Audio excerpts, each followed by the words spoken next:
Welcome back to VBS Night 2. If you came back, it can only mean one thing. You like me, you really like me. Or you like games. Do you like games? Good. Because I have a new game for you tonight. It is a game of focus and memory. I will show you 30 pictures in 30 seconds. Your job is to remember as many of them as possible. You will then begin typing as many of the pictures you remember in the comments. Remember to include your color team, and we'll give away some points.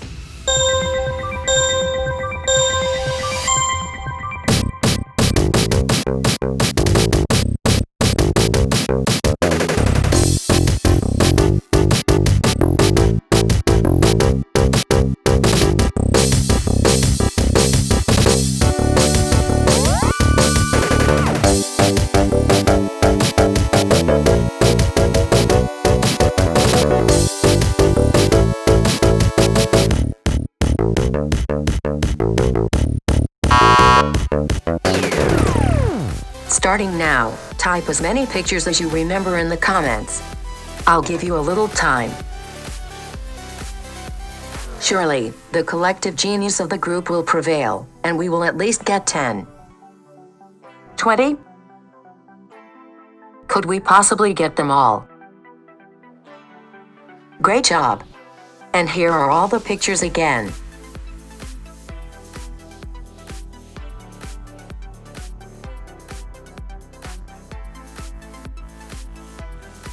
How many did you get?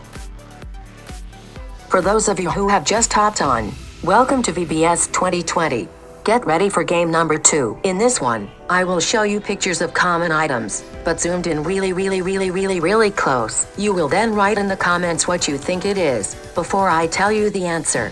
Remember to include your color team, and we'll give away some points. Ready? Take a look at picture number 1.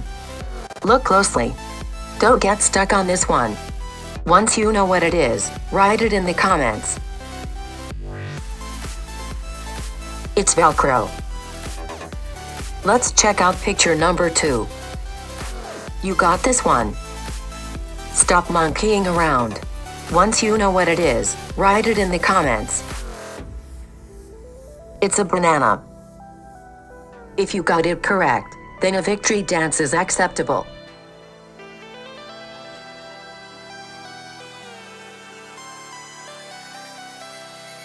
But can you figure out picture number 3? If you are an American, then you have a 37% chance of knowing this one. Get your hand out of your mouth and type your answer in the comments once you know what it is. It is dental floss. But not just any dental floss. It is used dental floss. That stuff is in your mouth. Gross. Absolutely disgusting. Quick. Before I hurl, let's move on to picture number 4. Don't lose your head over this. Stop and think about it. I'm sure it'll come to you. It's a human hair. Great job. You've got a big eye for small things. It's almost time for us to get started. VBS Thursday night.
Welcome back to VBS from your living room, veranda, or wherever else you've decided to spend time with me, Professor Schleikenheimer. I am so excited that you have spent time with your family getting closer to Jesus. Not social distancing like we've had with everyone else. Hey, before we continue with this grand experiment, I want to tell you tonight's main point. Tonight's main point is you can live for God by loving others. Incredible! Loving others. That's going to be awesome. Well, I want to remind you that one of the ways we show God that we love Him is to worship Him. So everybody, get up. We're going to dance, we're going to sing, and we're going to praise God.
Welcome to game time! I'm so excited. We're going to have an awesome time playing a game.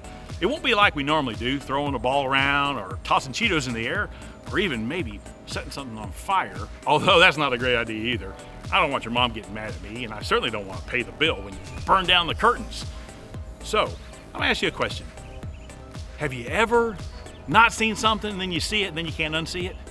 Let me explain. Look at this picture for a second. This is from Wendy's. Do you see that? When you look close, you see MOM, Mom. Well, I know you think of Frosties when you think of Wendy's, but now and from now on, you're going to be thinking of Mom. That's awesome. So, we're going to play a game that deals with focus. As a matter of fact, the name of the game is Focus to Find It. Here's what's going to happen. I'm going to put a picture up. Matter of fact, I'm going to put this picture up. And then I'm going to give you 30 seconds to find an object that I'm going to point out to you. You'll have 30 seconds to see how many of those objects you can find, and then you're going to post your comments and include your team color. Only one guess per family. The first thing I want you to try to find are burners, and they look like this. Here we go. Are you ready?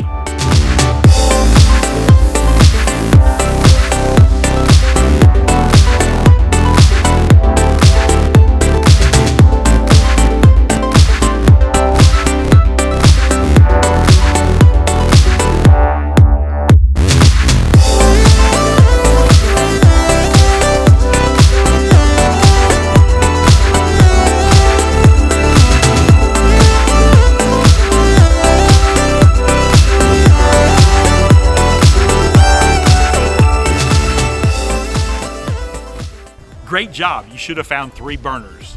Here, here, and here. Okay, here's the next one. Now focus on the picture and find any microorganisms. Kind of like this. Or it's going to look like any other squiggly line that's hanging out with the other microorganisms. All right, ready? You have 30 seconds. Go.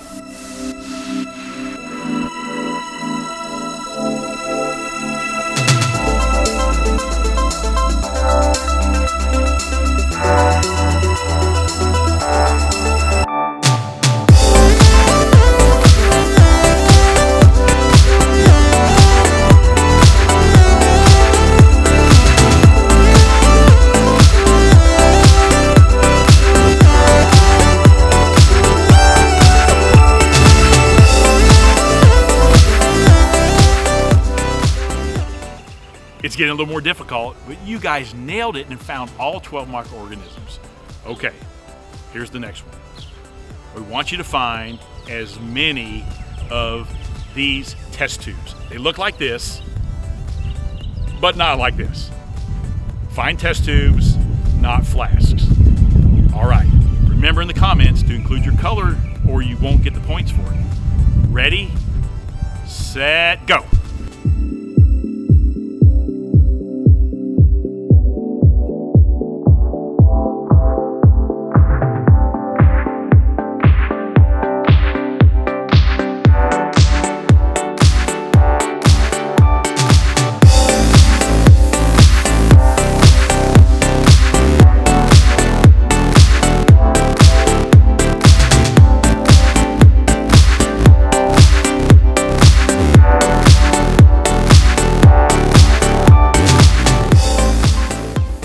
Did you find them all? There were 16 test tubes in that picture, and you found them. I'm excited, and I'm so proud of you. And you got points for your color team. Remember, you can live for God by loving others. But what does focus have to do with love? Well, to find out, let's check back with Kellen for tonight's Bible story.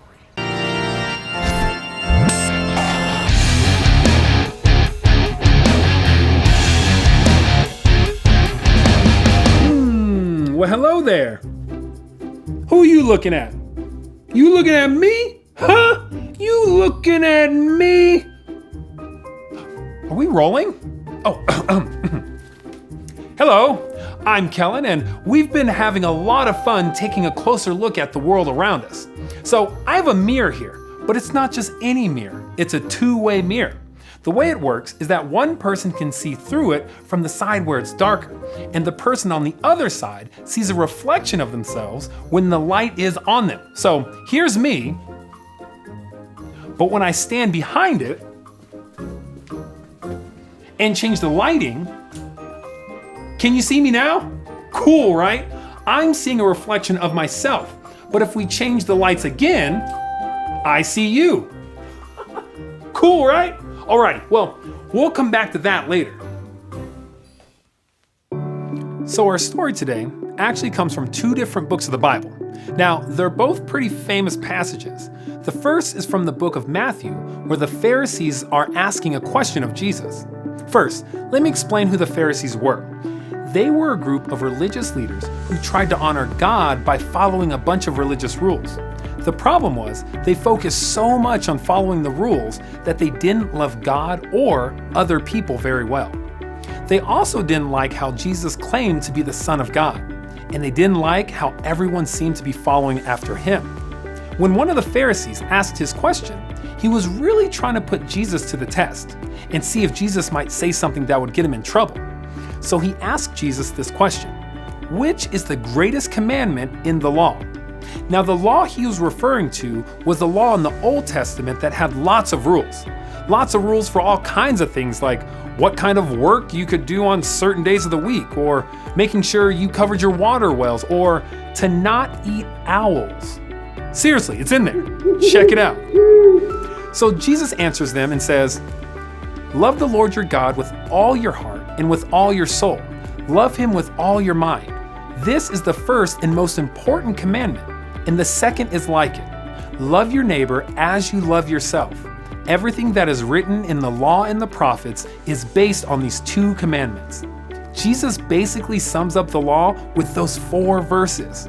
There are more than 600 rules in the Old Testament, and Jesus says here what you need to do. Love God, love people. That's it. Crazy, right? But how do we love someone? I mean, what is love? The Apostle Paul had some things to say about love in the book of 1 Corinthians. Paul said, "Love is patient, love is kind. Love does not dishonor others." He also says that love does not look out for its own interests. Love is full of joy. It always protects. It never gives up. Love never fails. Now, that's a lot of beautiful words about love, but what does it look like in our everyday life? What does it look like for love to be patient? Okay, what if your little brother or sister has destroyed the Lego tower you built for the 3rd or 4th time? Showing them love might mean that you're patient and that you don't get angry at them. What does it look like for love to be kind? Well, maybe there's a new kid at school or at camp, and maybe they don't look or sound like you or any of your friends. It may not be easy, but to show that person love means to show kindness. Invite them to sit with you at lunch or play with you at recess, even if your other friends don't want to. What does it look like for love to never fail? That's a big one, right? To say that love never fails? Well, I don't think Paul was saying that love is always easy. It's not. And sometimes we might feel that love has failed when you try to show someone kindness or patience and they make fun of you or they ignore you. But I think maybe Paul is saying that we can't give up. And if we continue to show people love, it will change them and change us, even if we can't see it immediately. I think it's also good to remember that God is described as love, and what God did by sending us his son Jesus will never fail.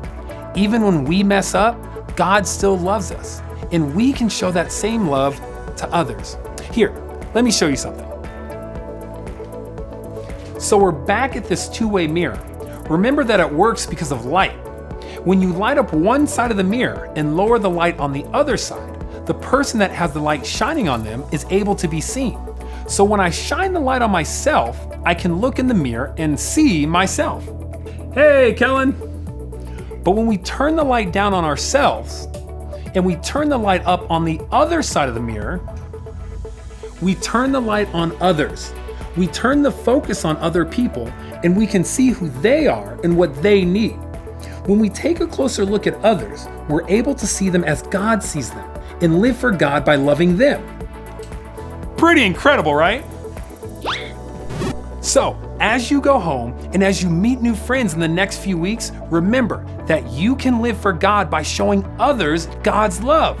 And keep a lookout because there are so many things to learn about God when you take a closer look. I'll see you guys next time. So what does focus have to do with love? You find what you focus on. And love focuses on the needs of others. In the same way Kellen could see through the mirror rather than just himself, when they put the light on the other side of the mirror, you can love others when you take the spotlight off yourself and meet the needs of the people around you. Jesus did it for us. He did it for us when he died on the cross to pay for our sins, and he invites you to follow him and live like him. So how can you focus on others? That's something you and your family probably need to talk about when I'm gone. Speaking of being gone, it is time for me to get going, to get off your screen, let you guys get back to what you were doing. Stair bobsledding, Sour Patch s'mores, movie night. Remember to check with your campus social media so you can find out which color team won, and more importantly, which color team lost and what will happen to their team captain. Thanks for hanging out with us at VBS 2020. One for the books, one we will never forget. Bye.